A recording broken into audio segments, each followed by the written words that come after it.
Good morning and welcome everyone. At the outset, I want to congratulate all the participants for spending time or investing time on an important session. When we say weapons of mass destruction, we consider biological weapons now more, and we used to talk about nuclear weapons. But for those of us in service industry, GST is one of the weapon of mass disruption or mass destruction, because the demands, the number of demands and the quantum of demand in GST is extremely high.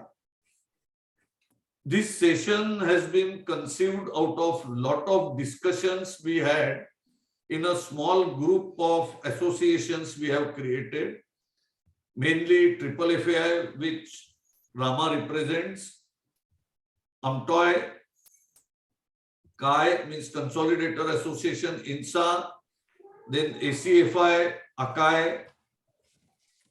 So all these associations, we meet once a month and discuss issues, and GST is one of the top issues.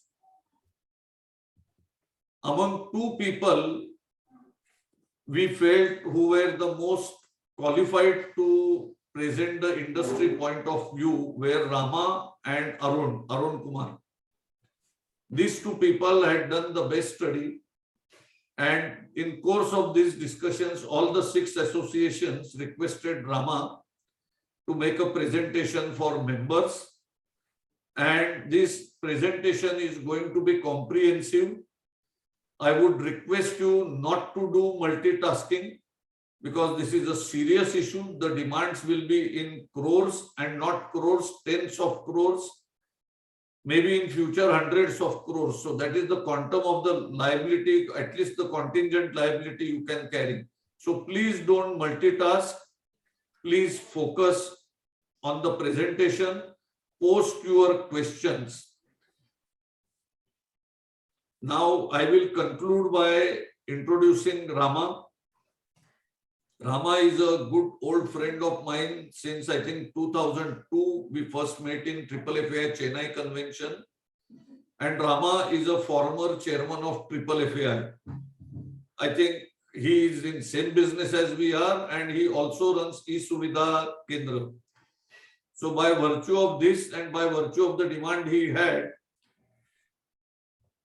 Rama becomes best suited, best qualified to do not one but 2-3 things for the industry. One, take a session with an industry perspective and deep study.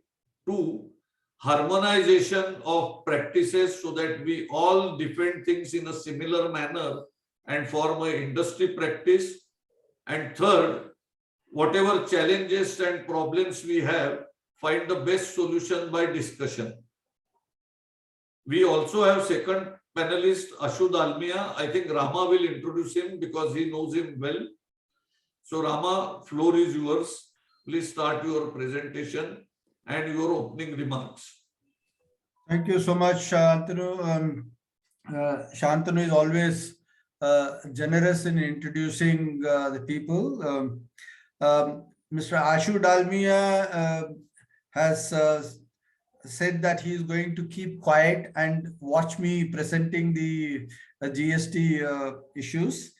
I would, of course, Ashu Dalmia is by profession is a chartered accountant, an advocate, a practicing chartered accountant, and he practices on the GST law as well as he, as an advocate, he represents the industry at various forums, and he has been a person who has been taking up the cost of the industry, and he knows about the logistic industry very well.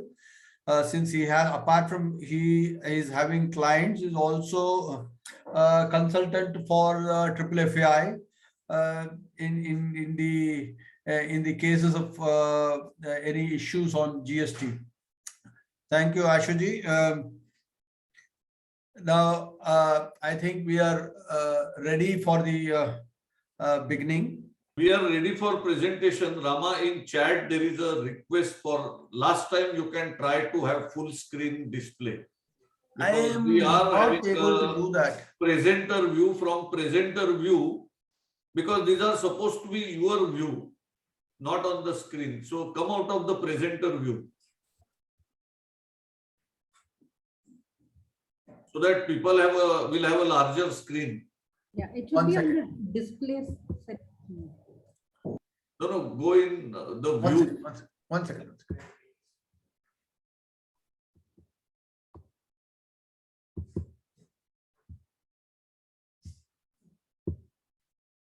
All right now? No, now you have stopped sharing. You have to start sharing. One second. In the meantime, I would encourage all the participants to post their questions in Q&A, and you can start posting right away. We will take up at the end of the session, but start posting questions right away. And we will give priority to questions posted in Q&A rather than in chat. Ashu, you can keep track of Q&A as a panelist. Yes, this is good. Okay. Go ahead. So I have shared the screen. I'll go ahead with the next this thing. Okay. This is you have shared it? Yes, I am sharing it. Okay, fine. I think that suits. Okay. Good morning, friends. I think we are already 6 minutes or 3 minutes or 4 minutes delayed. Prior to starting this, what we need to do in the industry, we also need to understand what is the proposed in the budget. You would have heard from many people the proposal, whether it is positive or negative or whatever it is. But if the way the law has been proposed, if it passes, then it is only thing what I would suggest is that we have to be very, very careful with the method of accounting, the method of GST records maintaining, etc. The primary thing is that prior to this budget, there are two-way communication. If you recall, when the budget came in, when the GST started in 2017, it was proposed that the supplier would be filing GSTR 1. It will come to the recipient in 2. Then it will go to 1A. From 1A, he can modify or accept. Then it will go to 2A. From 2A, it will go to 3. Now, all these things have gone now. It is only now 3 is 3B. The 2A, which was supposed to be in the beginning itself, 2017 itself, it was to be started. Unfortunately, it did not come through at all. It came somewhere in January 2019. Probably that is also one of the major reasons why the government was not able to trace lot of invoices which have been posted in GSTR1, and people have taken the credit rightly or wrongly. So therefore, it is also a concern to the government that there is so many invoices which are not correctly appropriated, and there is a lot of leakage of revenue. Anyway, having said this, now the current situation is that we have only 1, 2B and 3B. The government looks around for us as a community. 1 minute interruption. You will have to tell Harish to change the screen. No, I'm coming to that. Now the government is conscious, and it wants all the GST and registrants to be law compliant, and also it expects that whatever the credit has been taken, that credit has to be taken properly, that credit has to be accounted for. In case of audit, that has to be justified as well. So in this process, the budget proposal, they have changed many things, especially Section 38 has been substituted. Also, the if you really, if you go back and say what was necessary for us to take the credit, one, under 16.2, they had said that we should have the invoice in original. We should be the recipient of services or goods. In the case of logistics, it is only services. The third, recipient should have paid the tax. The supplier should have paid the tax. These were the only 4 conditions. In the previous budget, they had introduced 2B, which is effective from 1st January 2022, which has been enacted and passed by the parliament. So they said, okay, whatever has been auto-populated on 2B is the only credit what you can take it. You can take it in your system. In 2B as well, there are, in the last, you would find whosoever are looking at the 2B in your organization, they will know about the eligible credit. That eligibility has a criteria. I will come back. I will come to that at a later stage. The primary object was that whatever has come in 2B, whatever is eligible in that 2B, so they had given a list of which is called as a eligible credit. Out of that, we have to choose what is correct for taking the credit in our ledger. Also, they have done away with 42, 43, 43A. Basically, it is 1A, 2 or 2A has been done away with. The section 41, which is very important for us. Why I'm saying about the section is that we have to keep note of it. GSTR 37 is for, section 37 is for GSTR 1. The 38, what I have said about the substitution, I will come to the restriction part of it.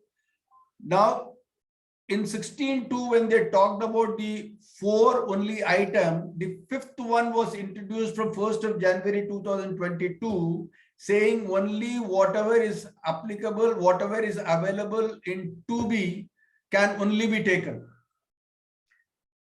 Now, in this finance bill 2022, they have given 6 more conditions. I cannot say it is a very, it is of course a very tough condition what they have given. Any new registrant, new registration for such period as may be prescribed, that which means that the new registrants credit cannot be taken. The proposal of the government is how long, whether it is going to be a one month, 2 months, or 2 credit period or 3 credit period, it is not known. They have only said for the new registrants that restriction has come in. The second is, if the supplier, in case of continuous default of payment, then the recipient cannot take the credit. It is like this in our school days. Somebody cheats a mathematics paper. The person who showed that mathematics paper is to be punished, not the person who cheated. It is absolutely like this. The person who has defaulted, whatever the punishment he will have is a fine. But me as a recipient who have paid, who has complained, paid the tax, I cannot also not take it. The third, what they have said is, if the GSTR 1 exceeds the amount of output tax paid, I cannot take the credit. Fourth, if the ITC availed is more than 2B, that means apart from those 5, there are 6 more conditions they have given, in which they have said that I am not eligible to take the credit. Eventually, what is going to happen is, in GSTR 2B, apart from the credit which is available, which is called as a eligible credit, there is going to be another column which is going to say ineligible credit. Between the eligible credit and ineligible credit, as a recipient who is disciplined in doing all the GST compliance gets kicked because the supplier is not properly filed his returns. I think we as a logistician must understand one thing very clearly. We all know about the know your customer very well. In the GST, it is going to be know your supplier well. Unless until you have a confidence in the supplier, you should not do business with them if you want to safeguard yourself. That is a primary thing. The second, the section 41, which is basically a self-assessment section. If the GSTR 1 does not match with 3B, the difference in value will be treated as a self-assessment and amount would be appropriated from our credit ledger. This is also as per the last year budget proposal which has been passed and enacted, and this is effective from 1/1/2022 under section 7512. Now, there are certain good things have also been proposed. The rate of interest, which was in 24%, has been rationalized to 18%. The next is that any amendment of outward supply or GSTR 1 or 3B or any amendment, the date has been fixed as 30th of November 2022. It also has its own problem, but at least you have fixed date. In fact, all the dates which have been prescribed in the GST has been fixed as 30th of November of the next year. Most importantly, if any mistake is found, which is grave in nature, the registration be cancelled by just pushing a button, which only means we are at the mercy of the officers. It is also means that our complaints have to be extra cautious. The way we were talking about the matching of GSTR with the income tax TDS, now we have to do probably with the 1 and 3B and 2B and 3B. That comparison need to be done, and it all need to be part of the accounting. So I thought even before we start our session, I must tell you these are the things which we have to keep it in mind. Can we go to the next session, next slide, please?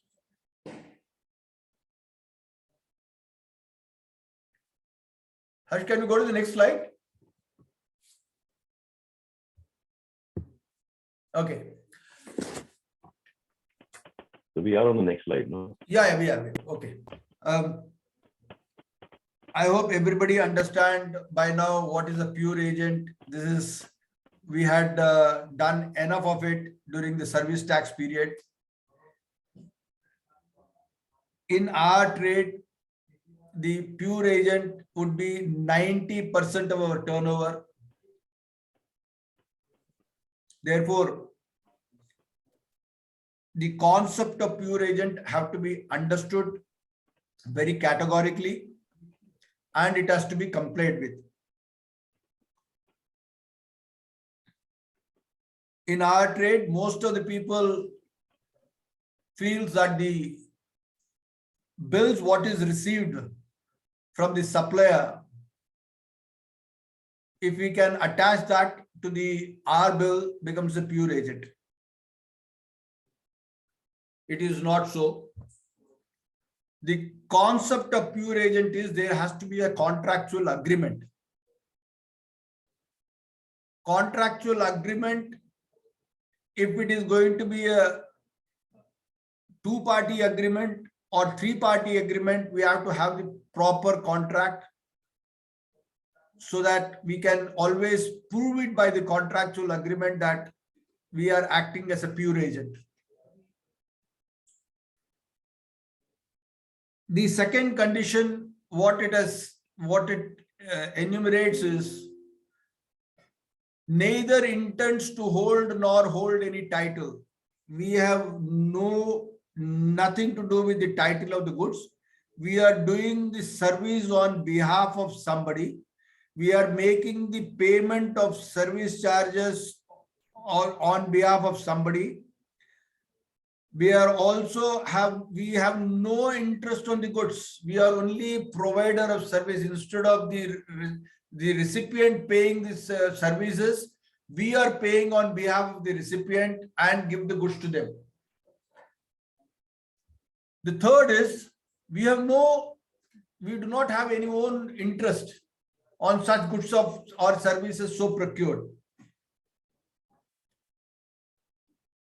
Most importantly, the last one, in fact, there are 7 of them, it's a fourth one, receives only actual amount incurred to procure the such services. If you really see, the custodians at the various locations give different bills. There are custodians who keep both we as a service providers name, the PAN number and the GSTN number, as well as of the importer or the exporter. If we have that GSTN number in our number is billed by the custodian, and also it has the recipient, which is basically the importer or exporter's detail, then there is one method to say that this I have done on behalf of the importer and or the exporter. We can call it as a pure agent. Especially on the sea location, seaport, various CFSs or the ports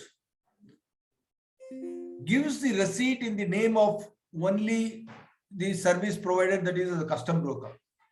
At many locations, can you call it as a pure agent? In the service tax time, we used to link it with the bill of entry number, date, shipping bill number, container number, etc., etc.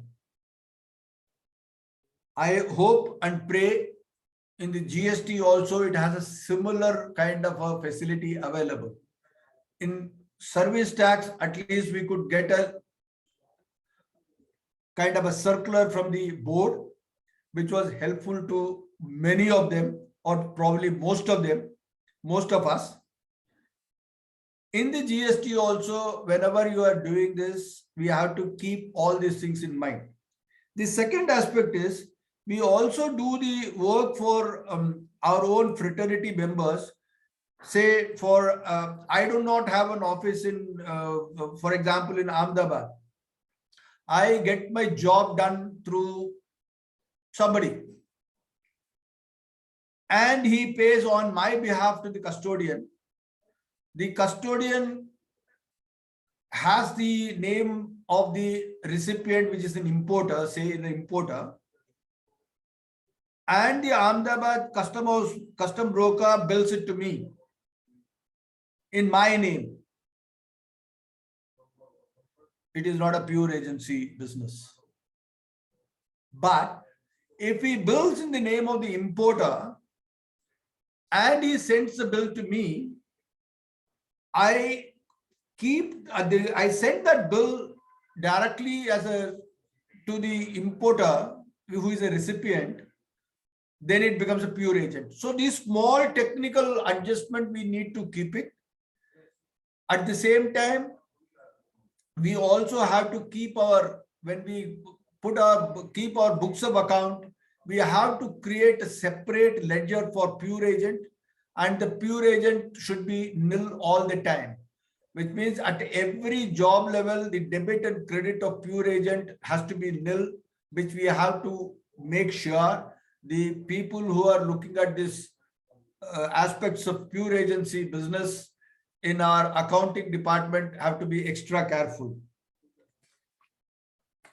The next is supplier acts as a pure agent of the recipient of supply when he makes a payment to the third party on the authorization by such recipient.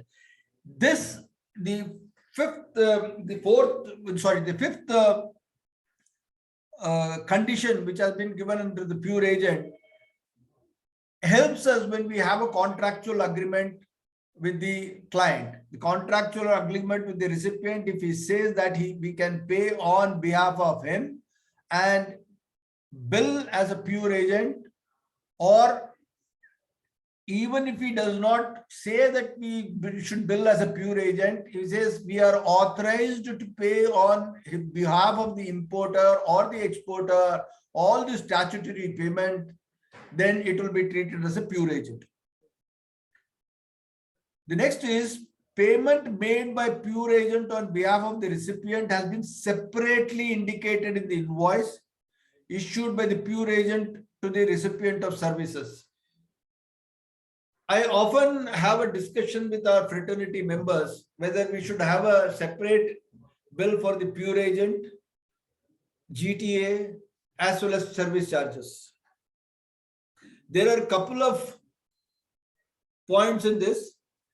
Is that whether if you make one bill, what happens? If we make multiple bills, what happens? That is what we need to understand.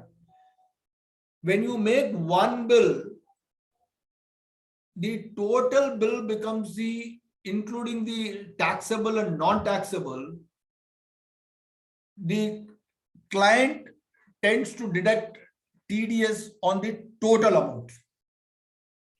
The moment he deducts tax on the total amount, then it goes out of the pure agency concept.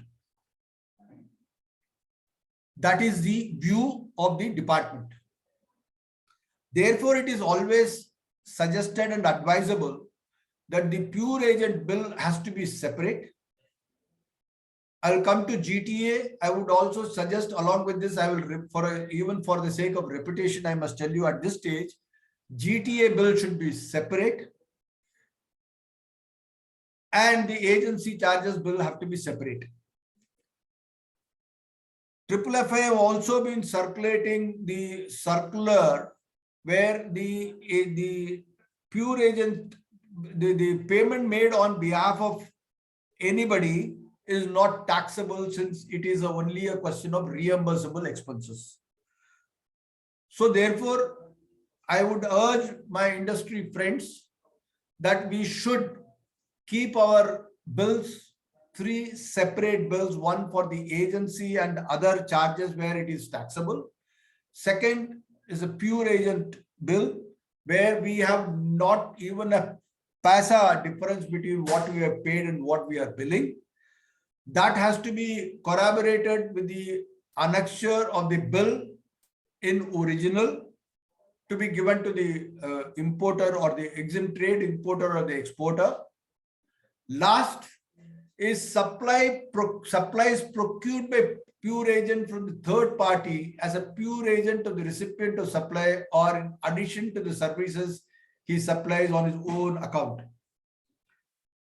We are a custom brokers. We do a lot of work handling the cargo at various places.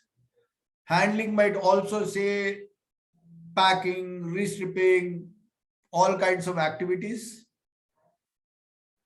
With all those activities, if we are making the payment to the custodian, that bill need to be separate, and this is what it means. Supplies procured by pure agent. If we are taking a supply from the custodian, as a pure agent, we are paying to the third party because my contractual agreement is with the exempt trade, which is say, for example, A is an importer, I am a custom broker, I have an agreement with him, I give him the business, I give him the service of custom broking or freight forwarding, but I pay on his behalf to any third party where it is as a pure agent we are paying. So that is what it says. Beyond this, we can always bill as a pure agent, and rest of the services to be treated as a taxable services. So this is one slide. Okay. I don't think it requires any anything to be described. Taxable supply means supply of goods or services or both, which is liable to tax under this act.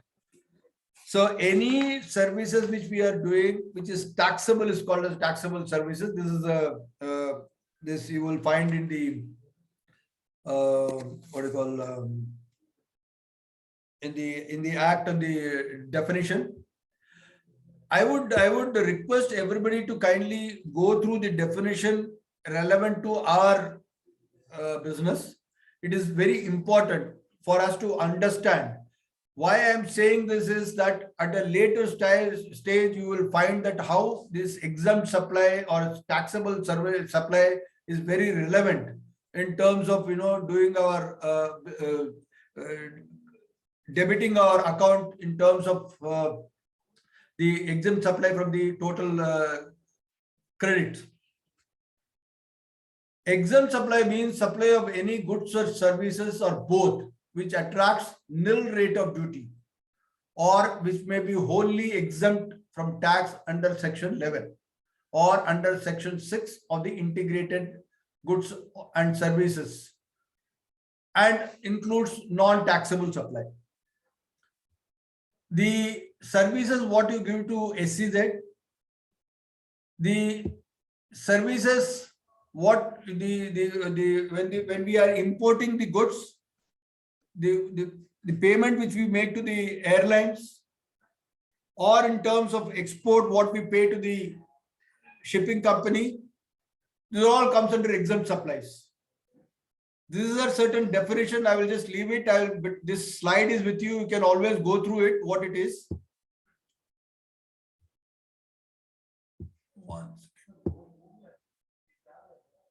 Okay. So next is, what is export of services? There are a lot of problem in the export of services when it comes to a question of refund. When you do export of services and take a refund through the tax authorities, they always have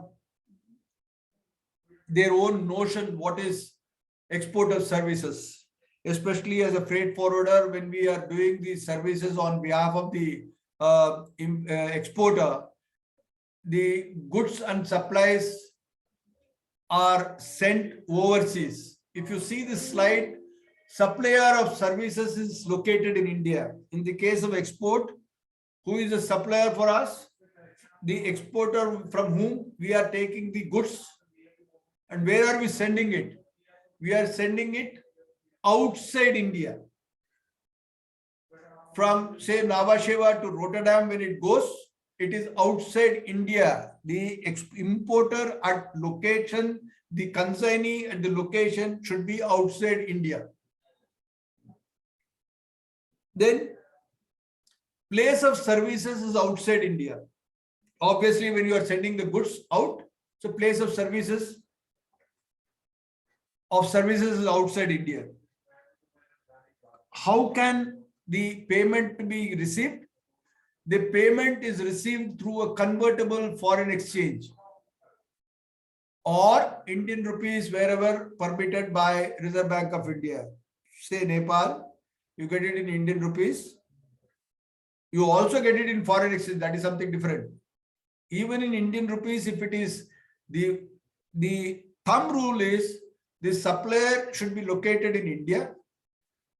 Recipient of service should be outside India. Place of supply of services is outside India. The payment should be received in convertible foreign exchange or the Indian rupees wherever permitted by Reserve Bank of India. supplier and recipient are not distinct person. I think it is important to know the distinct person definition.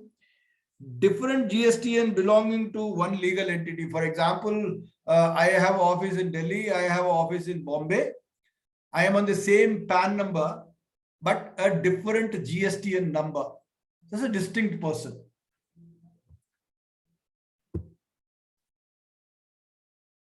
So this is in terms of import of services.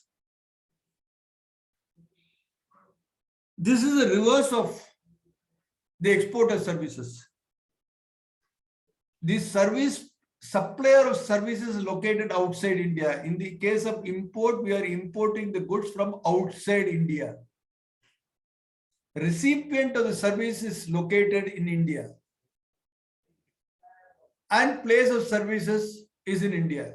I don't think it requires any explanation. However, these are the things which are important aspect which will determine our taxability. So you know that in the case of ocean freight, import, export and air export, there are GSTN not applicable in the case of air freight import. In the case of air export, there is no GST involved. In the case of sea export, there is no GST involved. So these are the notifications and these are the serial number on which the exemptions are given. Services by way of transportation of goods by an aircraft from place outside India up to the customs station of clearance in India. This is important is that whenever we are doing a DDP shipment, in the case of air import, this cannot be treated as DDP shipment beyond the airport is exempted from GST, the taxability angle. So the cost up to the airport is exempted. Beyond that, the custom clearance, handling charges, transportation, loading, unloading, etc., are all the taxes payable.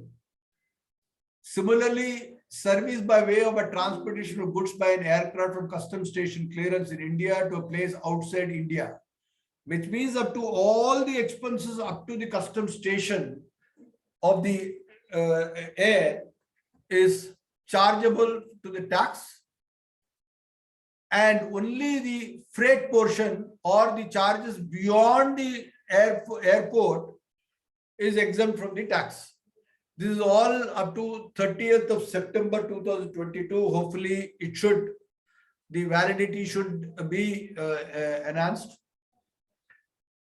And under serial 19B, services by way of transportation of goods by a vessel from outside custom station of clearance in India to a place outside India. Sea export freight is also exempted up to 30th of September 2022.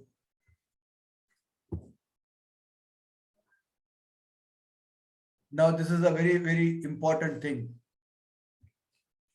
GTA. Every one of us do the transportation services. Everybody understands the GTA in his own way, at their own convenience. But GTA has got a rule. How GTA is construed. In the notification 11, it very clearly says what is GTA.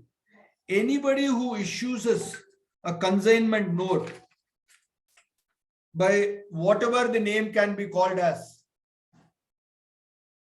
Somebody says a GR, somebody says a consignment note, somebody says whatever name it can be, it is only those people are the GTA, and for that they have to be registered.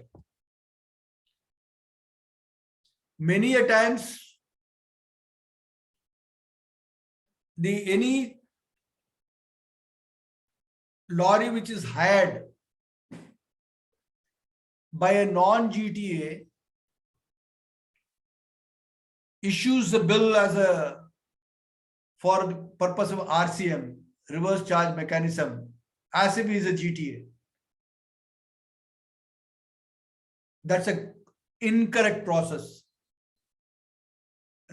Hiring of lorry is only for the purpose of GTA, and GTA, that the hirer of the lorry should have to be a GTA, and the supplier of lorry need not have pay any tax, nor he have to bill with the GST, or he has to give any make a payment in RCM, nor he has to bill as a RCM supplier. So this very important thing is that in the GST, for the purpose of GTA, it is important that anybody who is a GTA who issues GR or LR or whatever name you want to call it as, is only eligible to bill under RCM. And who are the people to whom the RCM can be billed? The law is very clearly defined. The recipient of the services who will be responsible to pay GST under reverse charge if service receiver does not fall under any category listed below, GTA himself will be responsible to pay GST to the government. Who are the 7 people? Any factory registered under or governed by the Factories Act 1948. Any society registered under Societies Registration Act 1860 or under any other law for time being in force or in any part of India. Any cooperative society established by or under any law. Any person registered under CGST, SGST, UGST, etc. Any corporate body established or under any law. Any partnership firm, whether registered or under any law, including association of persons. This AOP is very, very important. The last one is casual taxable persons. These are the only people to whom a GTA can bill under the reverse charge mechanism. I would also urge people to go through the in the CBIC portal. There is a FAQ given for the transport and logistics sector. There are 11 questions which are meant for logistics sector. Is very, very important. How they have actually explained how a GTA has to, or rather any transporter have to understand the process of taxability. The transporter need not be registered under GSTN if the 100% cargo of his is under RCM, or 100% of the cargo of his is supplied to the government sector. So they need not be registered under the GST. So like that, there are 11 questions which have been posed, and there is an answer which have also been given. I will just give one specific question and the answer thereof, which we as a custom broker make a mistake at various places. When a GTA hires a truck with driver from another GST registered entity for the purpose of providing goods transport services to a registered recipient, whether tax credit is available to a GTA or on the GST paid by him to the owner of the truck registered under GST? The answer for this is services by way of giving on hire to a GTA means the transportation of goods are exempt from GST under notification number 12/2017 of Central Tax Rate dated 28th June 2017. When the tax is not payable, the question of taking any credit does not arise. So I would sincerely urge every of us to kindly go through such circulars and the FAQ which are given on the CBIC site, which will be really helpful for us. And also there are various issues which comes as a custom broker. Rama, will you check the slide alignment, whether it is the same slide you are talking? I am talking about the same slide. Okay. Yeah. It is also important, Rama sir, as a custom broker, we handle a lot of agricultural commodities. Whether those agricultural commodities comes under GST, it does not. It has got an exemption. So therefore, even if we are paying on behalf as a GTA, if we are billing to the customer, the exporter, we have to be very careful in giving the bills. Of course, I don't want to get into LCL cargo, how a cargo in one truck, minimum 1,500 rupees, 750 rupees and all. I think we all know what it is. So this is the basically the charging section and the notification on this. If it is in RCM, we have to pay 5%. Once RCM has been paid, or if the GST, the transporter bills it to you and you pay the, as a custom broker, 5% is charged and we pay on RCM. For our client, we will billing at the rate of 18%, which had to be very, very clear. If we are not billing to that 7 list of people to whom I have referred earlier, if you are not billing on 5%, you have a choice to bill at the rate of 12%. But it is very important to know is that at the beginning of the year, for that client, you have to declare whether you are going to bill it on an RCM basis as a GTA or as a 12% as a GTA. If you are not GTA, you will be billing at 18%. It has to be very, very clear. So the next is place of services, supply of services where location supplier recipient is in India. This is primarily from the point of view of your e-way bill.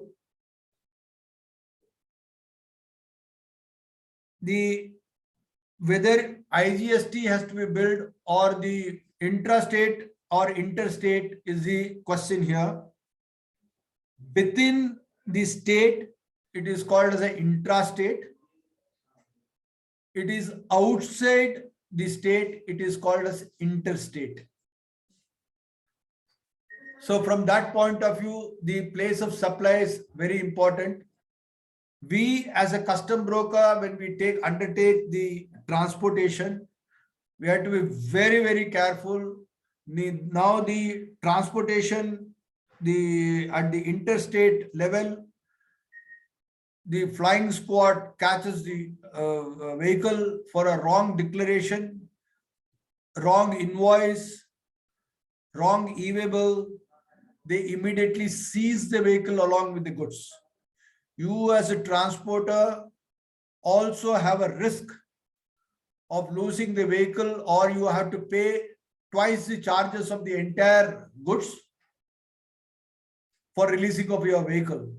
And the goods owner has a different law altogether.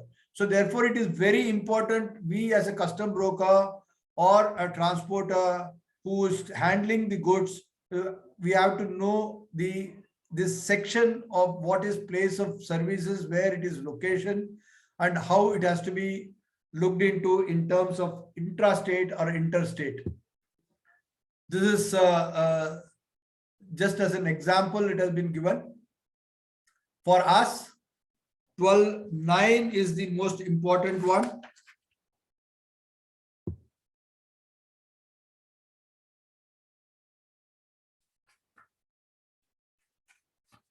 One second.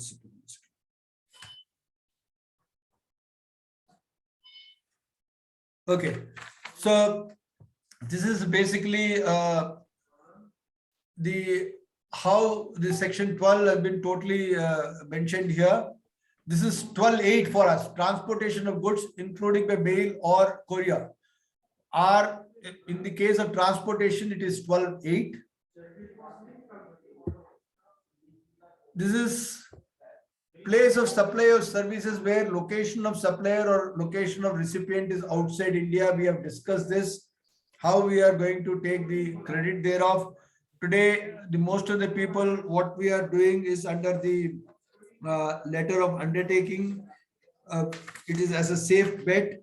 Otherwise, when you are paying the GST, whether you will be eligible to take that GST refund, that would determine the documentation. So therefore, documentation have to be very, very appropriate.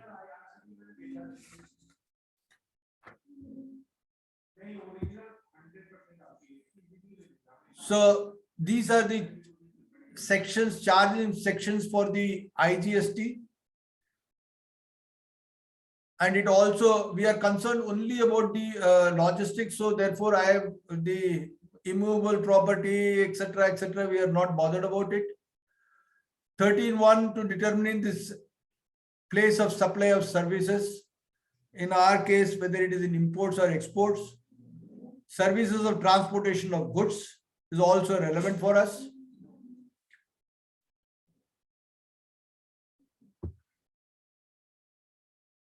This is a very, very important section. How to determine eligible ITC. To begin with, we talked about the self-assessment under section 41, which they have proposed, and how we have to determine to take our input tax services. These are the rules which need to be kept in mind when we are. One second, there's a jumble up of the paper. One second.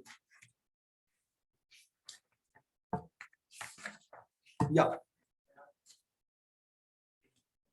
So rule 42, determination of ITC in respect of input or input services.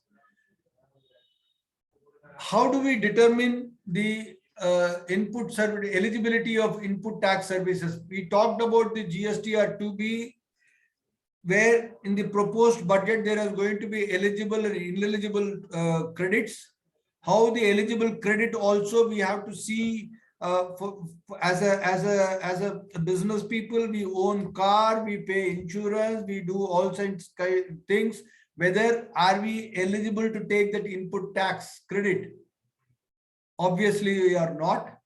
So therefore, all those things need to be eliminated while taking the input credit. So that is why the rule 42, we have to be very, very clear. 43, we do not have to talk about the capital goods.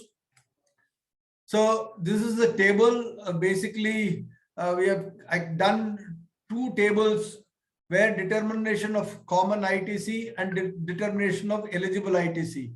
This common ITC is a very important thing which we have to keep it in mind, where we have to recredit this amount into the GST, which means that we are debiting that into our from our credit ledger, and we have to we have to recredit that, so redebit that, so that we don't take any claim on the common credit.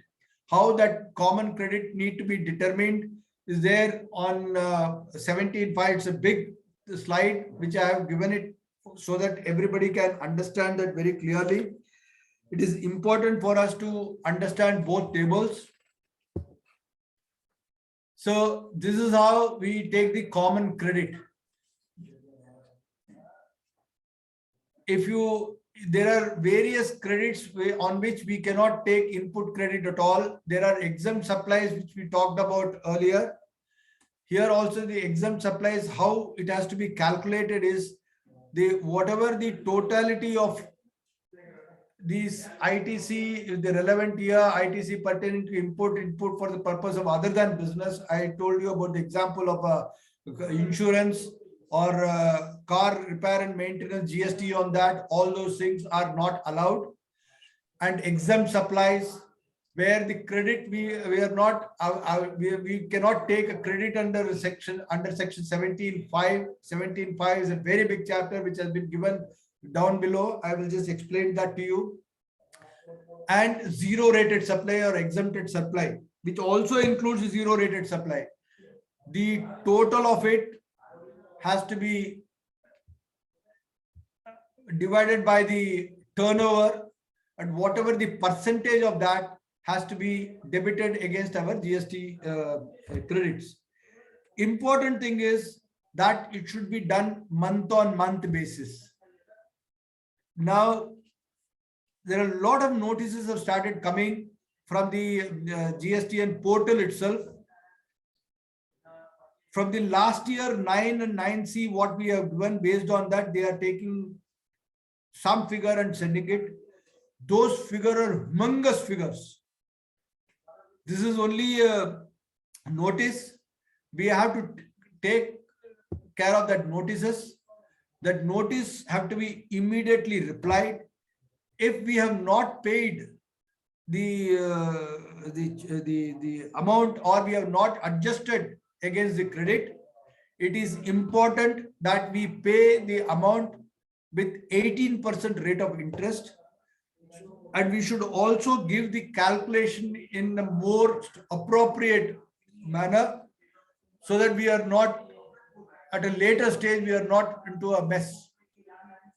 So the total eligible for input credit shall be computed separately for input tax credit of central, state, union tax, integrated tax declared in Form GST or 3B or through Form GST DRC 3.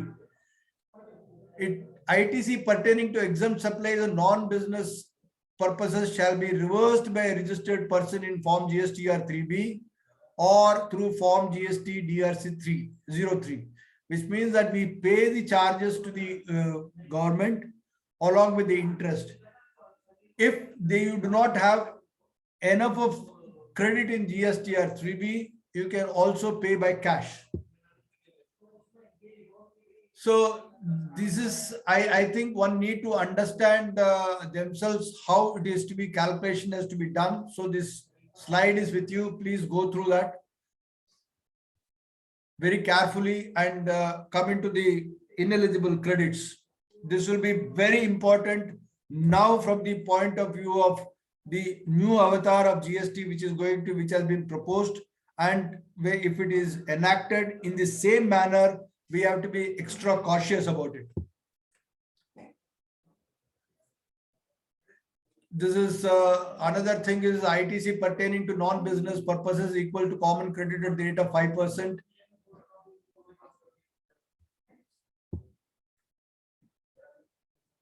This is not our business.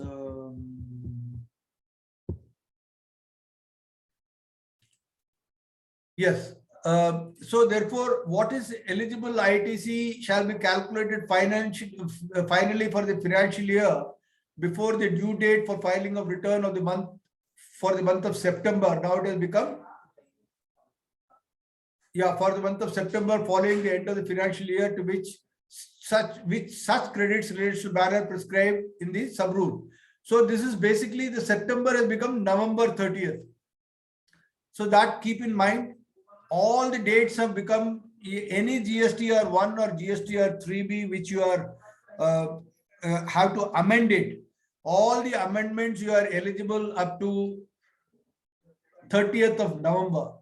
Of course, that also has a problem. If there is an amendment which is need to be carried for the month of November, you have to carry it before 30th of November, which is not possible.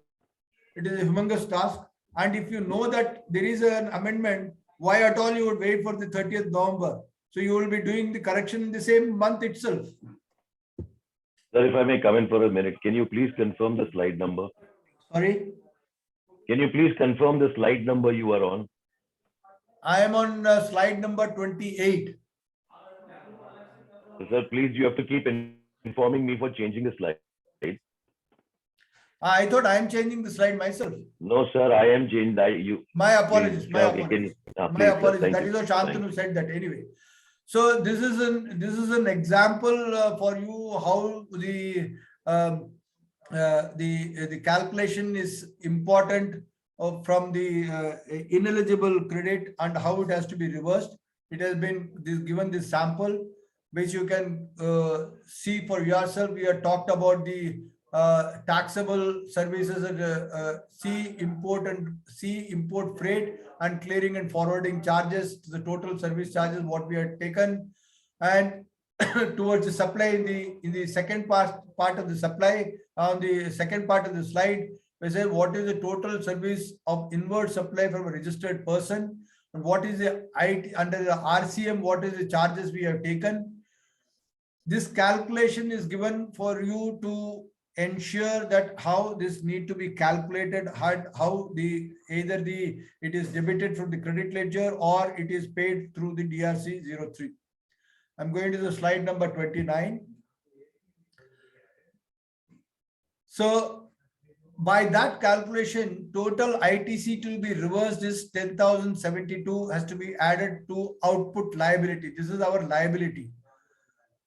You have to go through these slides very patiently and understand this. In case of any problem, of course, or any problem in understanding, we can always come back to me or to Mr. Ashu Dalmia. He will help you out.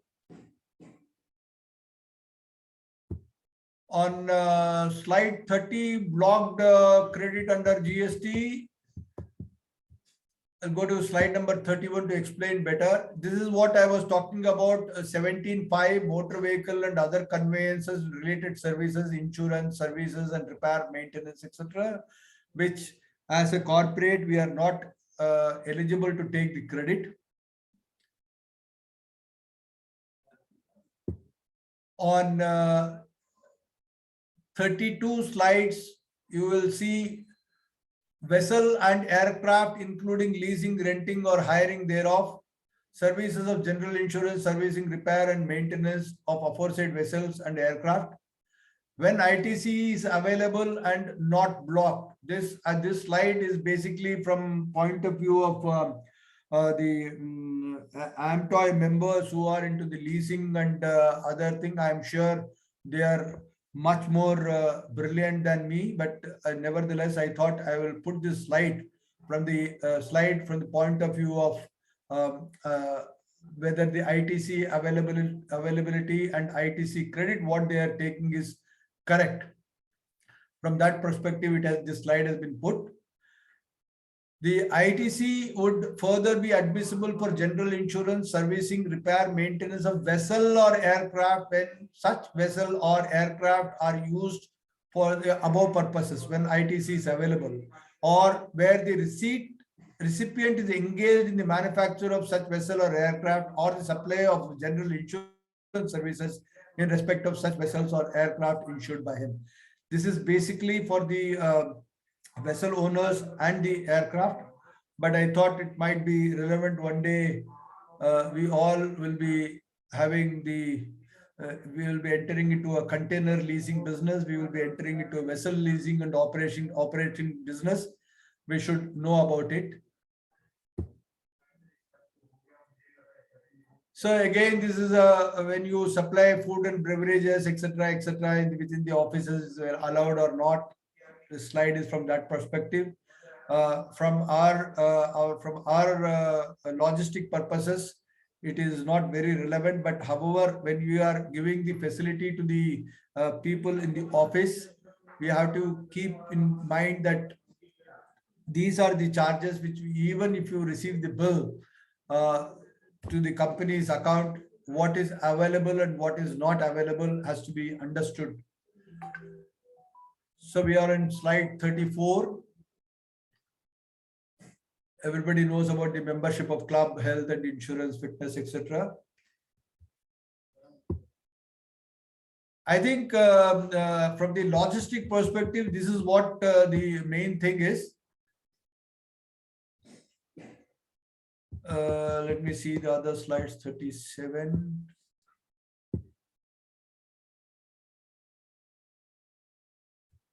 So I said that we will not be talking about the movable property.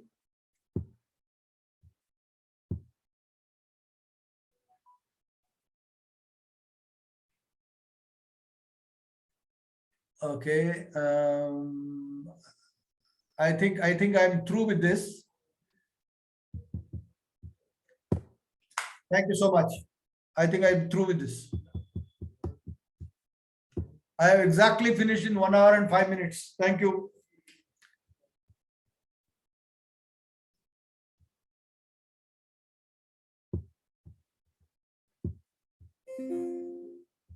Shantanu, are you there? Yes, I am taking Okay. over, but actually you and Ashu have to take over the questions. There are 38 questions. Huh. If you need any assistance, Yeah. Priya can assist you or Dilzat can assist you. Sir, I'll Suresh just, can assist you. So take over, Priya.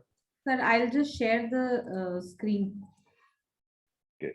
Delza, can Because you? we have good 38 questions and all 225 people have stayed for 1 hour. So good. Okay. I Okay. will stop sharing now. Yeah. The first question is, can anyone clarify the above 3 points? of I'll GST? read the, I'll share a different screen that will have the question answers in a larger font. So it'll be easier to read. Okay. Okay. Hold on for a minute. And easier for others also to see Others the also to read see the questions. Just hold on.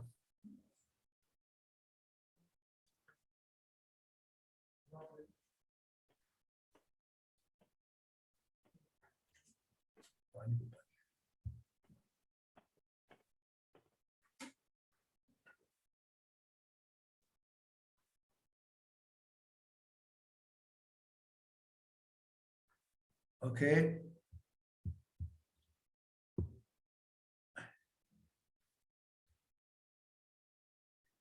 Do you want me to read out the questions? No, it's all right. Can anyone clarify? Can anyone clarify the below 3 points of GST application or invoice raised on overseas? Is GST applied on reverse charge mechanism for X works freight collect shipment, for which we raise the invoice on our overseas agent and receive the money in foreign exchange? I think we need to understand one thing very clearly is that if it is an export of services, and you are billing from X works to overseas in a foreign exchange, whatever the services what you have undertaking in India, you are paying the GST on that, and you are getting the entire money in foreign exchange in India. So where is the question of RCM in this? See, we have to understand GST in 2 different manner. One is the supply, the one is as a recipient. Whatever the supply and you as a recipient, as a custom broker, what the job, or as a freight forwarder, what we have done within India. Example, you have undertaking a transportation in the X works, then you have handled the cargo. These are all subject to the GST as it is done at the local level. Okay, you cannot pass on the GST to overseas. So you will be charging only whatever you have taken as a total contractual value without GST, and you will be paying, when you are getting a foreign exchange on that, it will be on exempt supply basis. Is GST we applied on RCM sales, DAD, DAP, DDP shipment? It is almost the same question as what we are asking again on the first portion.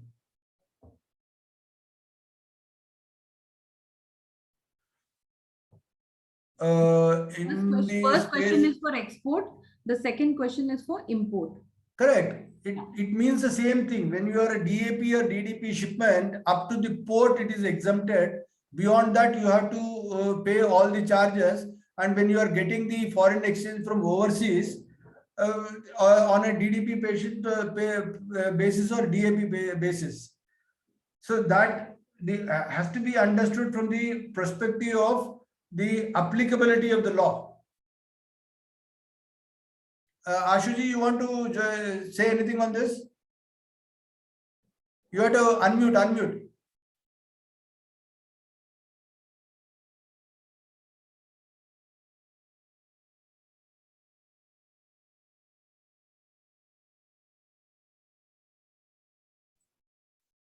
No, we can't hear you. In the meantime, Rama, a lot of people have been asking for the copy of the presentation. It is your pleasure always to give it. Only to people who stay until the last. Yes, I agree with you. Yes, Ashuji. Sir, my voice is. Yeah, I can hear you. I hope my voice is clear, sir. Yes, sir. Yeah. Basically, I have seen the questions. First, what we need to understand, GST law is same for every industry. Law is not industry wise. That we have to understand. Then whether it is a transaction of what we have to do once we are doing to determine the taxability, what we have to understand if something is exempted or something is not exempted. In our industry, it is very clear. If it is except for the import of ocean freight, everything is exempt. We are charging air freight for export, sea freight for export, that has been exempted. Now coming to other services, there may be. Ashu, there is a request if you can be louder. Even someone has said that even I feel you can be louder. Okay. Just a minute. I just. No, my voice is clear, sir. Yes. What I am saying, what we have to understand, whenever either we are working as an exporter or importer of our services, what the Rama has also explained. When I am receiving certain thing in foreign currency, that means I am providing the services. For that purpose, whether the services will be taxable or not, what I have to determine whether my service is export of service or not. For that, Ramaji has explained there are 5 conditions. The service provider is in India, that is I am providing the services. Recipient is outside India, the person, the agent to whom I am providing the services out of India. I am receiving the basically foreign currency. And the fourth and foremost condition is place of supply is out of India. That is the most critical aspect which will come into play the role. And for that purpose, Ramaji has given the slide. For that purpose, we have to refer to the section 13. That means generally the recipient location is a place of supply. If I am providing the services to an agent outside India for doing the services outside India or in the shipment, then the place of supply will be the recipient location. If all these conditions are fulfilled, what we have to understand, services are not exempt. Services are zero rated supply. For that, we have to opt one of the option. Either we have to raise the invoice under LUT, or we have to charge the GST and claim the reimbursement from the government. So that we have to very clear. When we are not charging the GST on our invoice, we have to very clear whether we are exempt or we are falling into zero rated supply. If we are falling into exempt category like export of sea freight or air freight, then we are not required to do any other compliance. But if we are not falling into exempt category and we are providing other services, and we are saying it is export of services, what we have to very clear, we fulfill the compliance of zero rated supply. That was the first point. Second point was raised regarding the import of services.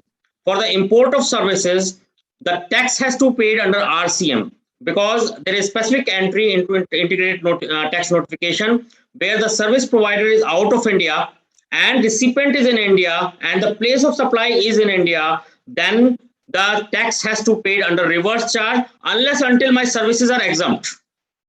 That and I think in your industry, services are mostly not exempt except for freight services. So what we have to see in those things situation, when I am providing the services, when I am making the payment to the services to the foreign agent, to my foreign agent, where he is providing the services to me, Other than the freight, that will be covered under RCM, and the tax has to be paid under RCM method. Ramaji, you can take up. I wanted to clear certain thing for that. Okay, thank you.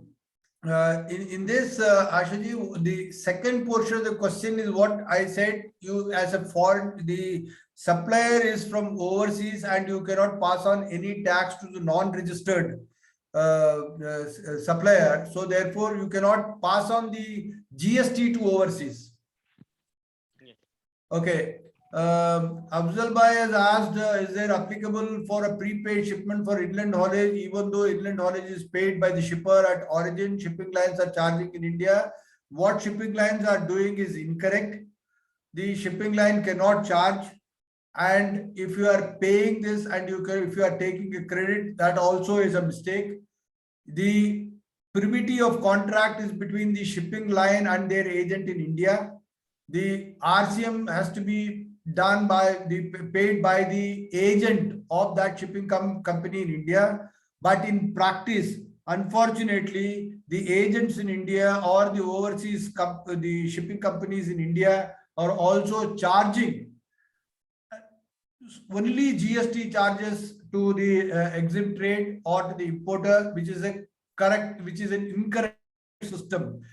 So therefore, we had a lot of deliberation on this to a lot of shipping companies. As per law, if the inland haulage is paid by the shipping company overseas, it is the shipping company's agent in India who has to pay on a RCM basis to the government, and not to the exempt trade or by the importer, or as a freight forwarder we have to do it. Who qualifies GTA? Is issuing a bill of transport sufficient as to qualify as a GTA, or in any particular qualification required? That is a registration. Registration is required. You can call the GR, LR, or anything. Please specify what you need to be explained again and post in. Okay. The law is very clear. Whatever the name you want to call it as, you call it, so long as that you are issuing the transport documentation, what you call as a GR or a bill of transport or LR or whatever it is to be, then only you are eligible as a GTA. Arunji, am I right? Am I clear about this? Okay. Is there a GST applicable in transit Nepal shipment via India? Invoice is raised in INR to Nepal agent. It is an export. Debo Jyoti, I am not clear about your question. Are you talking about the export invoice, or you are talking only about the transportation cost? You may again talk about it a little later. Rama, and you may have to check the place of service definition also over here. Yeah, correct. That is exactly Ashuji just said.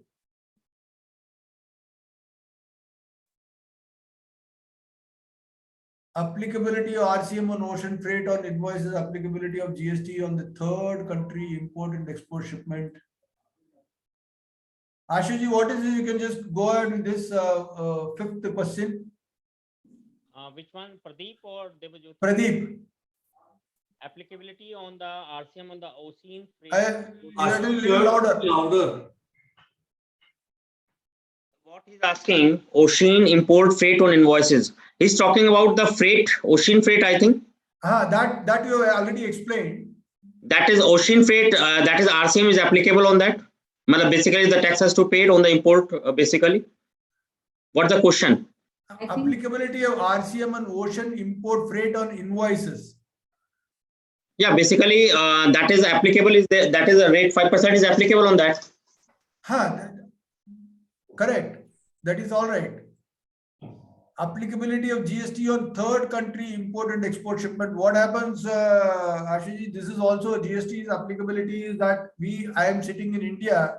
and say from Basically, he's talking for shipment charges, or he's talking about the goods. I think he's talking about the shipment charges. shipment charges only. We are only concerned about the shipment Basically, charges. for the goods, the things are very clear. The government has made it very clear through Schedule 3 that is not subject to GST Correct. for the per se goods.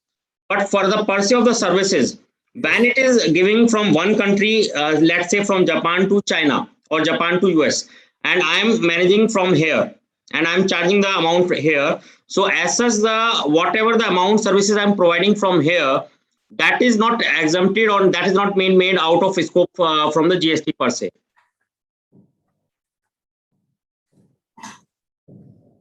Okay, Kailash is asking most contentious question. What the status of GST liability on air freight margin, which will have nil tax, which will have nil tax liability. As far as we are concerned, we are saying that what is not taxable for the original air freight, as a freight forwarder, even the margin should not be taxed. But the government thinks otherwise. We have, each one of us have got a liability during the service tax period. I think this will continue. This is what I can say. But if there is a seamless ITC credit is the mantra of the government, then if the original air freight, if there is no GST liability is there, as a freight forwarder and as a registered freight forwarder and IATA agent, I am also not supposed to pay on the house. I think the question is that whether the margin is from the house to the master to house.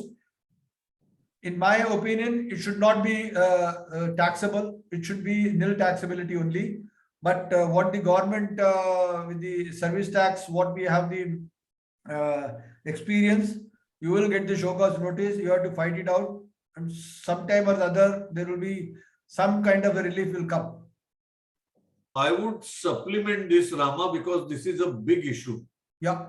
And I think many of us have suffered in this. Well, I wouldn't consider this as a contentious issue because within our association, we are all clear who have applied mind that there is no concept of freight margin or GST on a difference. But we should be careful about how we represent our case. Number one, we should avoid colloquialism. Colloquialism distorts our representation. If we are quoting freight to the customer, then we are a carrier and we are the contracting carrier. Whether we issue a bill of lading, airway bill or not, I can say that there are enough opinions that you still become a carrier and you can be in touch with your lawyer for it or employ lawyer for it. When you start making representation in a colloquial manner, that my difference is my business, I buy and sell, and use such language, not only you get into trouble, but you put all your other colleagues into trouble. And that was the basic reason for which we are holding this session. So our appeal to all the members of all the participating associations is have a standardized practice of how we describe our service in our contract, in our invoice, as a principal or as an agent, as an end-to-end service, as a freight, whether we issue a transport document like airway bill or bill of lading. The moment you start becoming inconsistent, it creates trouble. The moment you start not being consistent with others, it becomes a trouble. Secondly, I am saying it's not a contentious issue for two reasons. One, as I said, we are all unanimous. Second, as far as our information is concerned, all our fellow members are winning in tribunal and high court. There is only one Supreme Court case But unfortunately, that didn't discuss the merit. That case limited itself to the time bar aspect. And the tax authorities have taken a view until Supreme Court decides it finally. They are going to pursue with this issue. And my only hope is they don't come out with a retrospective amendment. If they come out with retrospective amendment like they have done with DRI just now, then I think heaven and hell are going to let loose. I think it will be a very serious challenge for us. That's only hope we should have and work for, not having a retrospective amendment. Otherwise, up to High Court and Tribunal, all our members are winning. Rama, if you and Ashu have to supplement anything further, please do, because I would say 90% of the problems we have would be around this issue. Ramaji and Shantanuji, I just want to add. Ashu, you have to be louder. What we have to understand, the position of freight in service tax and GST is somewhat different. Because in service tax, why the demands were raised? Because they were treating us as an intermediary. Because of the place of provision supply rules, that was become taxable when we were working as intermediary. And there was a service tax circular also in August 2016, which clarified it. But if we go to the service tax in GST regime and exemption notification, I just read out the para. What is the exemption notification para? For the aircraft.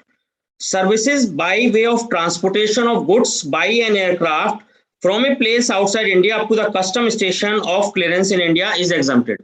It is nowhere saying the services has to be provided by whom. Because as an agent also I can take the services. I will add the point Shantanu is saying, we should talk about only we are charging the freight. And as such, freight is exempt. We have not to talk about we are charging margin, we are charging something. When I am providing the services to my customer, I am charging freight from the customer. That's the only position we have to take it, and that is not taxable if we go strictly as per the exemption notification.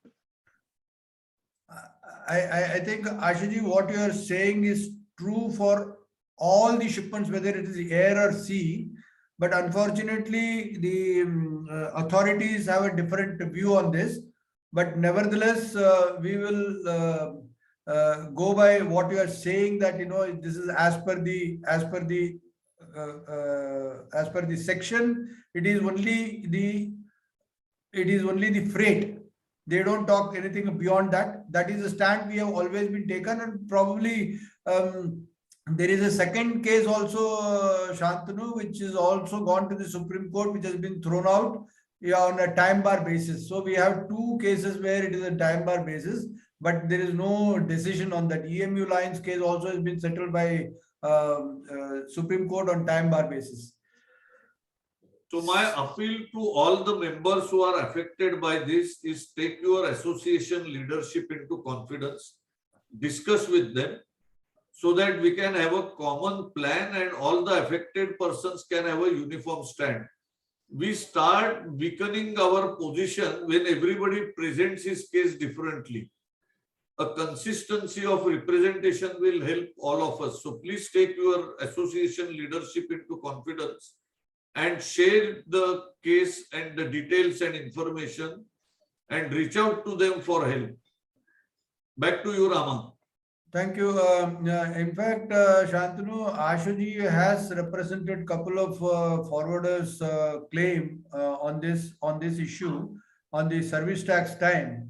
So it is very with the clarity we have been discussing on this. With clarity, it has been presented. So anybody wanting help from Mr. Ashu Dalmia, you can always take it. So 7th is Rahul. If goods are transported from Jaipur to Mumbai for client situated in Dubai, we are raising him forwarding invoice and transportation invoice, forwarding charges to be treated as export. But what about the GST and transportation charges?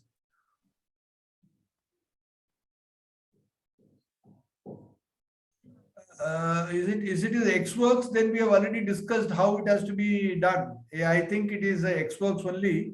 Yes, sir. So Rama, his question seems to be on input if he has paid GST. Means I'm guessing. I can't really see what is. I think his question is on same X works. X works, but you will have to, as a, you are receiver of a service, so on input.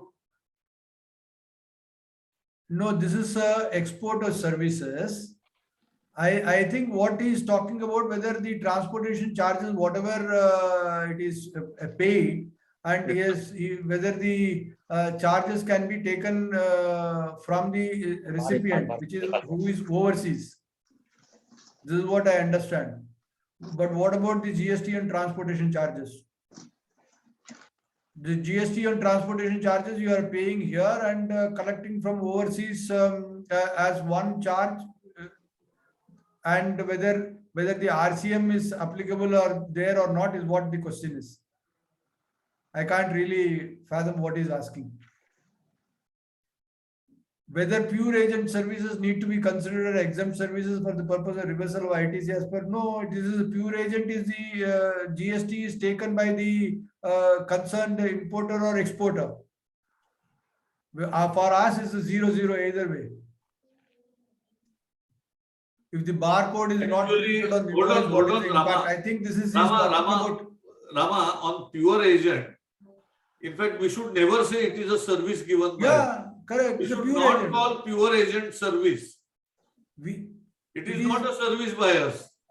No, that is, no. His meaning is that as a service provider, if we pay the pure agent charges, whether he has to take ITC reversal, we are not. We are passing on that expenses to somebody else, and he does everything. No. So my point is, we should not call it as a service. As a service at all. Sir इसमें मैं एक point clear कर दूं pure agent के लिए, क्योंकि काफी ज्यादा कंफ्यूजन रहता है थोड़ा सा। प्योर एजेंट सर्विसेज में हमारी सर्विसेज टैक्सेबल हैं, बस taxable value becomes zero, that we have to keep in mind, क्योंकि जीरो को हम कहीं भी रखेंगे उसका इफेक्ट नहीं आएगा।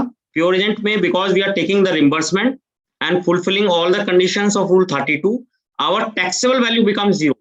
So what we have to take it is a taxable value having zero value. So for us, from the ITC angle, we don't have to reverse anything because it is nothing is there. Yeah. If barcode is not printed on invoice, what is the impact? Is he Vilas? I think he's talking about the e-way bill.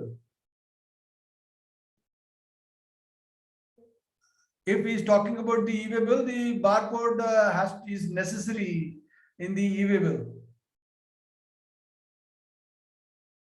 If barcode is not printed on the invoice, or he is talking about e-invoice. I think he's talking about e-invoice.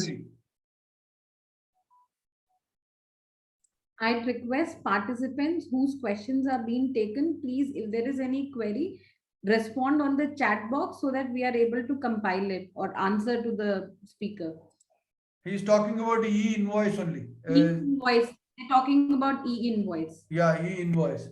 So it is any e-invoice IRN number will be there, and it is automatically barcode is generated and printed there. It depends on your service provider. If your invoice does not have a barcode, I think you must take it up with the service provider, and barcode should be there. Because most of the things they are going to scan it and print, or they will take everything on record from the barcode, apart from the IRN. Place of supply, out and out of supply.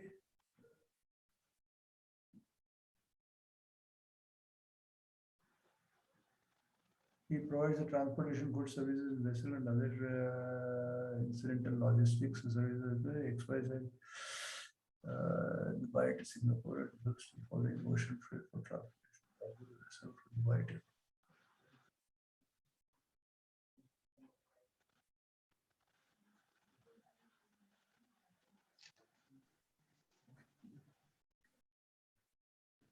And what is the query?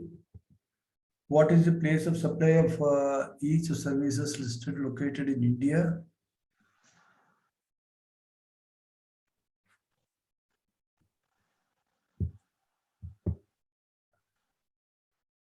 Ashuji, I cannot really understand this question. Basically, I just summarize what I understood. Otherwise, the person who has a question can correct me. Yeah. In summary, what I understood, I am situated in India as a freight forwarder. I am providing the services for transportation of goods from one country to another country, not in India. Let's say from what is saying Dubai to Singapore. What he's doing the things, he's providing the services out of India. Let's say from ocean freight from Dubai to Singapore, and various services out of India. So what is his question is, I think, is place of supply, and ultimately he want because that will be determining whether it will be export of services or not. So for that purpose, what we have to see for the place of supply, because I am providing the services to a person outside India. The contact, what we have to see, who has given me the contact, who will making the payment to me.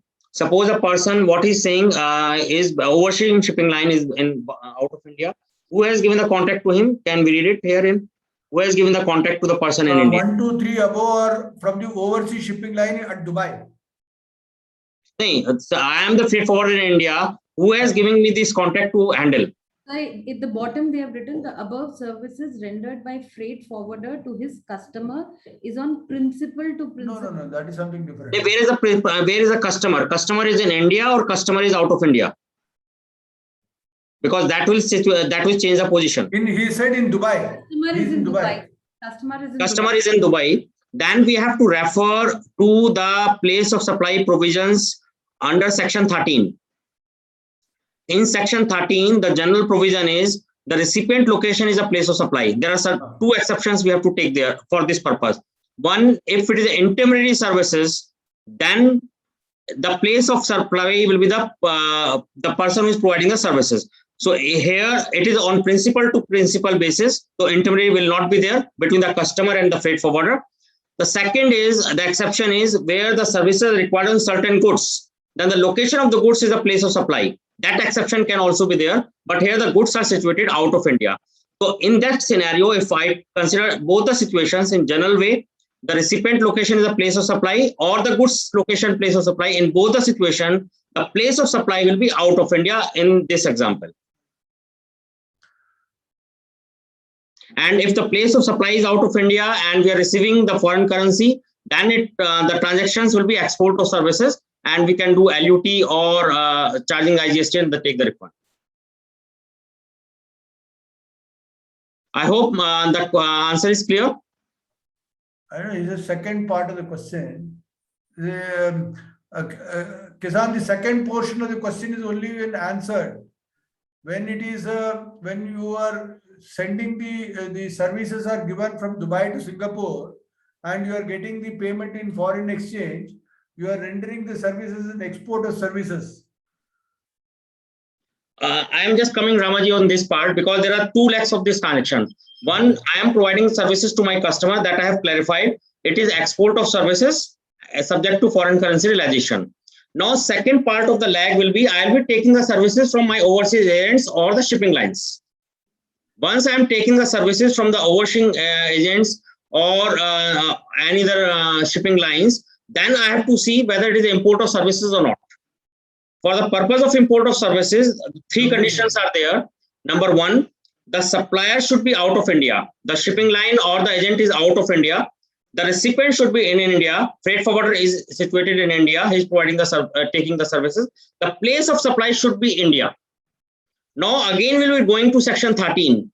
And in my understanding, the place of supply where the goods are shipped from Dubai to Singapore or Singapore to Dubai, the place of supply will be the location of those goods which are moving. So prima facie, the place of supply should be out of India. The RCM will not be applicable. Prima facie, I'm talking about. But if I go into the general rule, what is the general rule of section 13? The recipient location is a place of supply. So if I'm not falling into exception, then the general principle of section 13 is the recipient location is the place of supply. That means I am taking the services from the person situated in Dubai or Singapore. My location is place of supply. And in that situation, the place of supply becomes in India and it will become an import. RCM will be applicable on that transaction.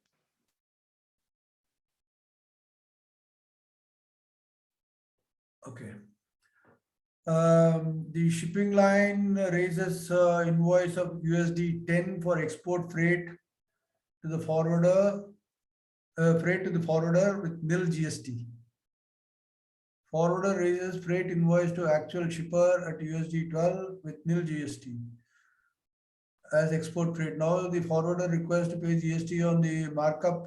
This has been very clearly clarified that it is exempt of services. It is export you are talking about. It is exempt of services. Freight is the freight. So please, Shantanu also clarified. Let us not make this $2 as your commission or markup or anything. You call it as a freight. There is a principle to principle service. So that is important. Okay. Thank you, Ashuji. Thank Okay, you sir. so much. Thank you. Thanks for your time. It is a Thanks, pleasure sir. always to be with you. And the clarity with which you give the answer, probably I am not capable. Thank you so much. Thank you, sir. Thanks. Ashtu, thanks on behalf of all the associations and members. Secondly, if we are unable to reply to the 56 questions within 1 hour, we are here up to 1:30. We will reply by email and circulate to the members. So please support for that exercise as well. Yeah, sure, sir. Thank you. Thank you, everyone. Thank you, Ashuji. Thank you so much. Okay, now, so next, Pranav, does the receipt in name of the GST matter when the invoice is the name of the importer and that invoice is reflected in importers to be as the receipt is in CHA's name and track records of CFS? I think the question what he is asking is that as a pure agent, the receipt is been given in the CHA's name, but it reflects on 2B. How will it reflect on 2B if the bill does not capture the importer's GST number? Is important. Don't talk about the receipt. If the bill is in the name of the importer, then only it will come in 2B. Then it does not matter. It will not have any implication on you. But so long as that you are billing as a pure agent.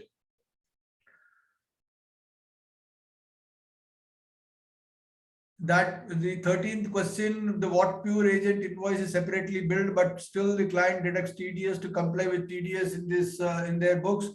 It is an issue which you have to take it up with your importer. There is a FFA has given that copy of the circular where it says that on the reimbursable expenses there cannot be any tax at all. So please ensure that your people do not deduct tax. Another one major aspect is the way you should argue is if they have deducted TDS, then they cannot take the GST credit. The GST credit has to be taken by you, and it will be an issue with them. So you can really contest this in that way. Mohammed Shadab, pure agent invoice, it will be considered as a turnover of the company.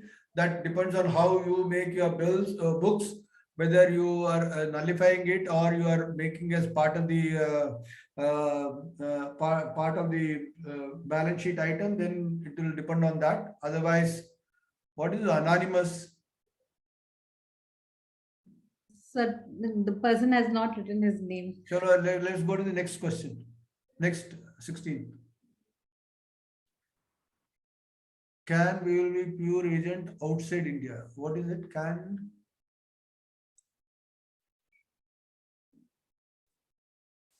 we bill pure agent outside? Can we bill pure agent outside India? No, you have to see. Please understand in the GST, you can bill only to the registered person, not to unregistered person. Person outside India is not registered. So you cannot bill like that, but it can be part of your bill. In the case of ocean freight import charged in Indian forwarder by his overseas associates, the Indian freight forwarder liable to pay GST under RCM and claim ITC. Ocean import freight. charged to Indian forwarder by overseas associate. Yeah, it is RCM. Yes. In case of import, if services is given to supplier outside India, then it is taxable or not. In the case of import, if the service is given to supplier outside of India, it is similar to the DAP and DDP term which we have discussed. I think he has repeated this question, Divyesh. I don't know. Anyway, if ITC is restricted to auto-populated credit, what will happen to the invoice raised by service provider under QRMP? Is basically, even in QRMP, you are supposed to bill, file. You have an option to file GST or on a monthly basis. And on the third month, cumulatively, whatever the difference of the credit to be, whatever the GST to be paid, you can pay on that, and credit will come on the cumulative credit will come on the GST or 2B. If they are not doing on a monthly basis, if they are doing on a monthly basis, it will reflect in 2B. For that portion, you can take the credit. Does freight forwarder need to apply for GST and margin? We have discussed this. You don't call it as a margin. You don't say anything. It is an ocean freight, is an ocean freight. Afzal Saab is asking for a DDP shipment from India to USA. Is GST applicable for duty paid in USA or not? Duty paid in USA? No, it is always CIF. When you are taking a CIF, you are taking the ex-works charges also into it, but the tax will not come into that ex-works charges. Okay, Pranav says, so if we pay under RCM 5%, then we can charge our client 12% as a GTA. No, you will be charging at 18%.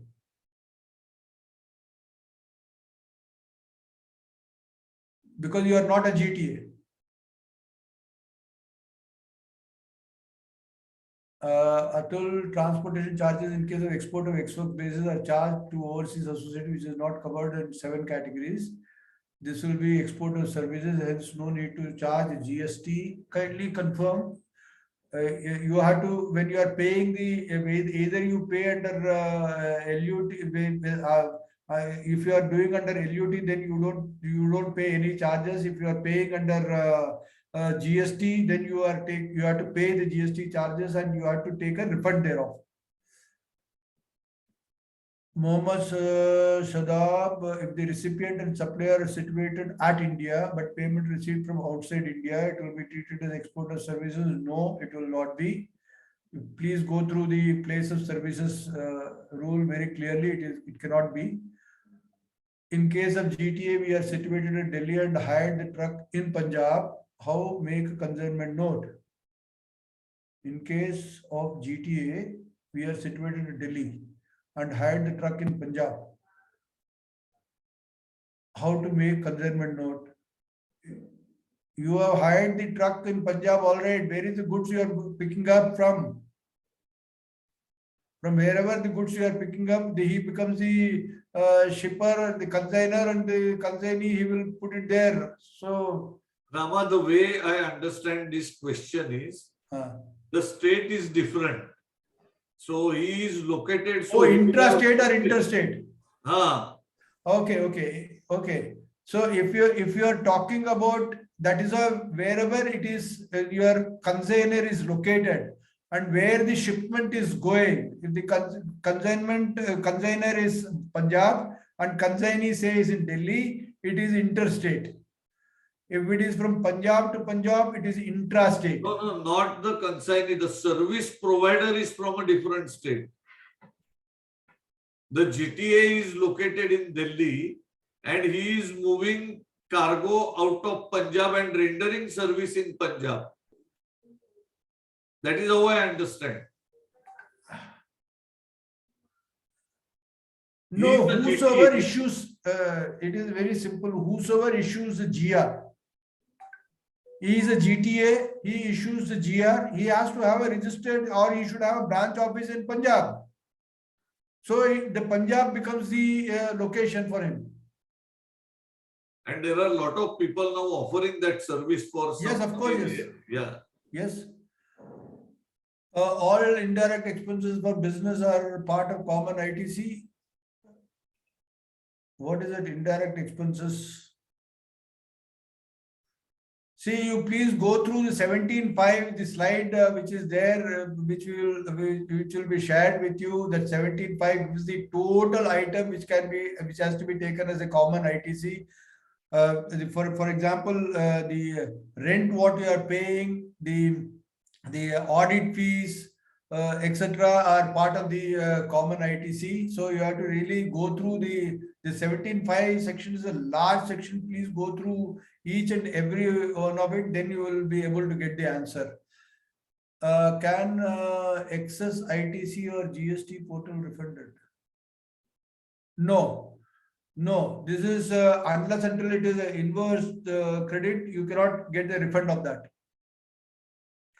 Do we include interest from FD exempt supplier in aggregate turnover and exempt supplier in rule 42 and 43? Interest on FD is exempt supplier only. You have to really go through the condition.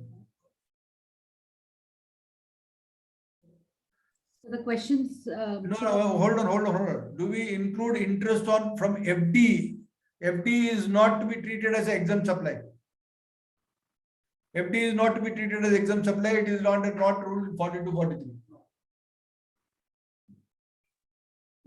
So do we take more questions from the Q&A box? There is 61 questions. We have done 28. Yeah. So another 5-7 minutes.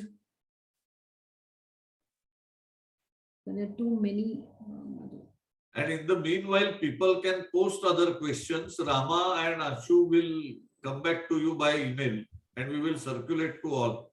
So we have to start from this Mr. Somraj's question. Shall I? Yeah, please go ahead. Yeah. This is the one. Yeah, from here. Can you see that? I can't see 29 question. I can see only 29 number. Okay. Just a minute.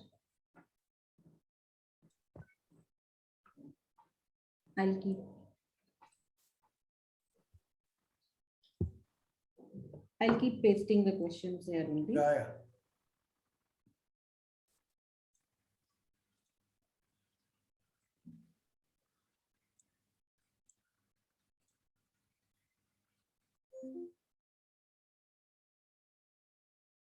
Abhishek Gupta from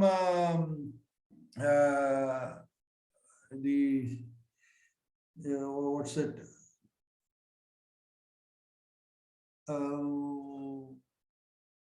Abhishek Gupta says that branch is not needed in Punjab. So I said the Punjab branch is needed, but Abhishek Gupta, who is a transporter himself, he says branch is not needed. I am not very sure about it. He is a transporter. He knows his business well.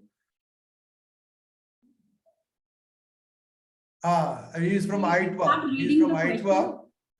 Okay. So he says the branch is not needed. My only thing is that unless until he is registered there, how will he get the GTA benefit? Anyway, that's the second question.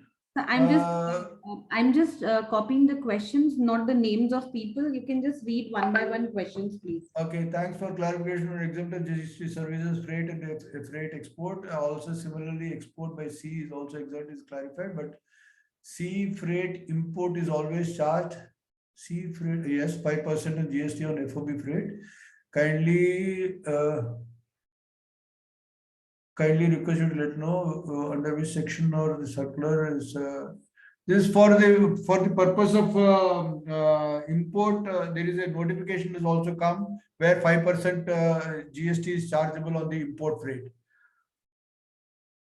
I will share that notification in the group little later. We are freight forwarders. Please advise we can take credit under LUT bond from our overseas agent. No, it is a tax. GST is an Indian law. It is not from overseas. You have to take a LUT registration and you have to give that LUT bond. We are getting a separate bill of ocean freight charges without GST. Can we deduct the TDS on that invoice? We are getting the separate bill for ocean freight charges without GST. If the carrier is exempt and they give you the exemption certificate, then you cannot charge TDS. Otherwise, you can. I have an office in Nepal. I generally take care of IGM immediately, required online payment, etc. on behalf of Nepal office. For this, I invoice from Nepal office for actual charges along with handling charges. Should GST be applicable on these? The IGM is Import General Manifesto under Section 30 is filed in India. So any activity which you do it in India is chargeable to GST. I am not.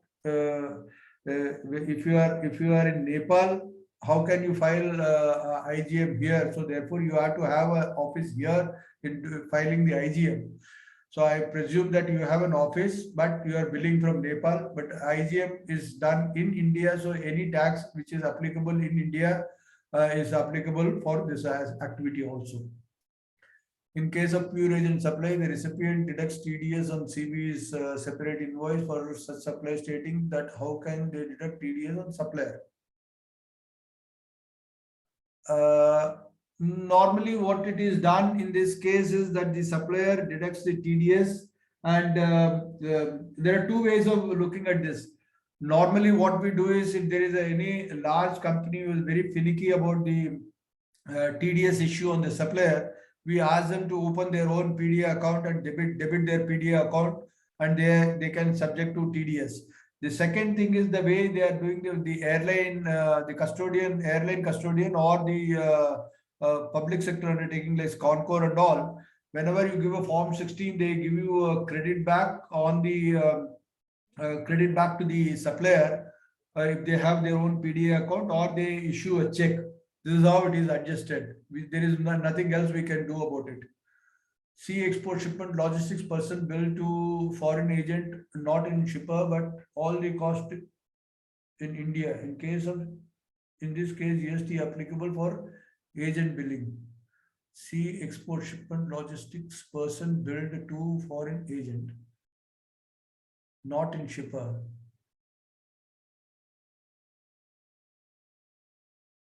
Priya, can you understand this question? I cannot really.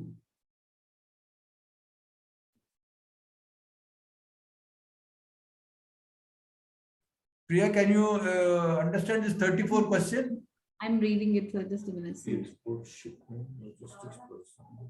Or let him come back with the what exactly he means. Let us go for the next question. We have applied GSTN. After that, can we take input credit of GSTN based on the? Rama, what I can understand from him is they are billing the foreign agent, but there are GST costs which we bear as a service provider. So are we missing that input tax credit on this?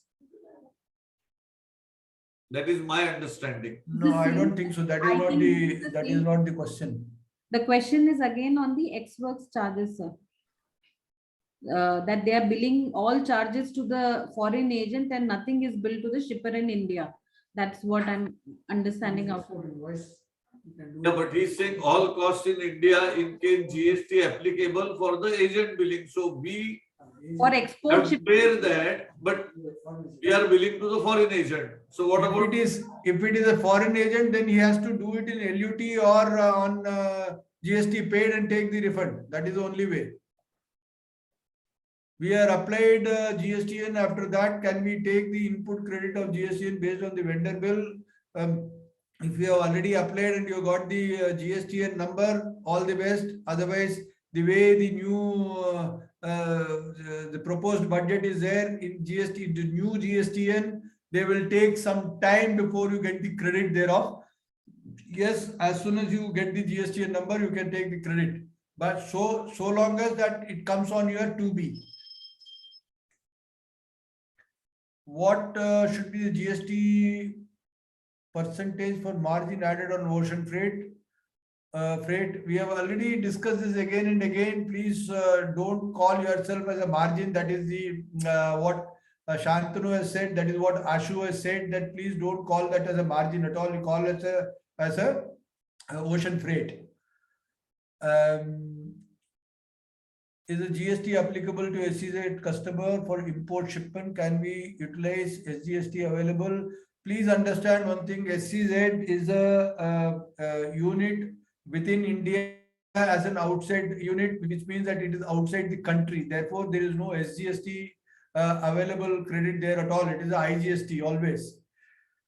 In the way you are doing in the imports, everything is on the everything is an IGST, so there is no SGST at all.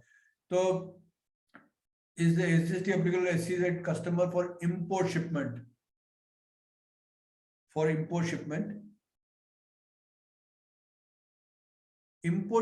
how can you utilize the SGST available credit? It is getting accumulated.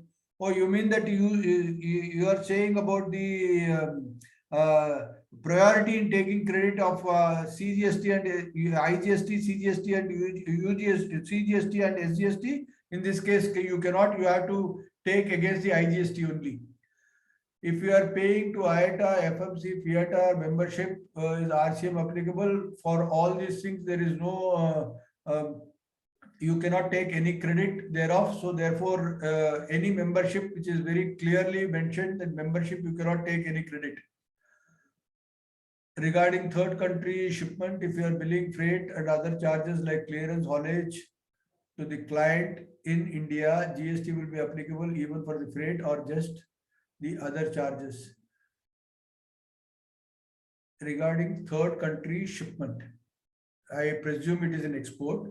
If you are billing freight and other charges like clearance, haulage charges to the client in India, GST will be applicable even for the freight or just for the other charges. If it is a freight, then there is no GST applicable for the exports. Again, if you are billing the entire thing to the Indian exporter, it is fine. From the like Ashu has clarified this point. This is what it is. If it is from the it is ocean freight from the port, it is applicable, and so therefore there cannot be any GST on that. In case of import shipment, import shipment billing to SEZ, then GST will be applicable or not. I have already answered this. GST is you have to take it on an RCM basis. You have to take when you are giving the services to SEZ, please ensure that whatever the bills you are giving, you have to get the acknowledgement from the GST officer. For example, there is an I am just available for next 5 minutes because 1:15 I have another thing. I have another session. For example, there is an import shipment to Nepal from China via Kolkata port. As a shipment is in transit via Kolkata port, as a forwarder, custom broker in Kolkata, we do in transit clearance in Kolkata for this shipment and then move the container to Nepal via road. We bill for clearing charges and freight transportation charge in INR to our Nepal customer. So my question here is GST applicable on custom clearance services, freight and transportation of the interest. Are you getting the money in convertible foreign currency and it is or in foreign exchange? You are doing on behalf of the Nepal client, then it will be treated as an export. It is same LUT or the GST can be paid and you can take the refund thereof. It is export of services. If the tax invoice prepared on 1st February and IRN generated on 10th February or some other day, then it is valid or not? Is there implication for delay in generation of IRN? The tax invoice is generated the moment you generate tax invoice, IRN also gets generated. Without the tax invoice, you cannot ship it at all, even move the goods. So therefore, this question is not clear. But IRN gets generated. If there is a delay in generation of IRN, then you cannot move the goods. especially in the case of e-invoicing. Whether the cost of recovery of canteen services, I have already said this is not, you cannot take any tax exemption in this. Service provided by head office employee to branch office located in other state, whether GST is liable to this transaction. This comes under, it is interstate, it is applicable, it is definitely applicable. There are two different, that is how I described you what is distinct person. Same PAN number with two different, same company with two different GST. So you have to do a inter billing between the two branches with the GST. The branch who bills it can take the credit and bill it to the other branch where you are giving the service or the service basically. Also, when our overseas agent bill me on the charges incurred by them in the foreign country, do we need to pay GST on RCM basis as the services are performed outside India? It will not qualify as imported services. See, please read the rule. Who is the recipient of services in India? That then it will be treated as a services provided in India. So therefore, you have to pay the GST on that. What is the next question, Priya? I think 1.5. If you can allow me 10 minutes, I need to have lunch and go for the next session. Yes, sir. That's why I've stopped sharing the screen. We can stop the questions here. We'll anyway be compiling all these questions, send it to you and Mr. Ashu and Mr. Shantanu for your comments, and then distribute it to all the participants. Sure. Along Yes. with the presentation. How much time will it take? 2 days, 3 days? Sorry. How much time would you require to compile the answers for all these questions? At least 2 days. 2 days.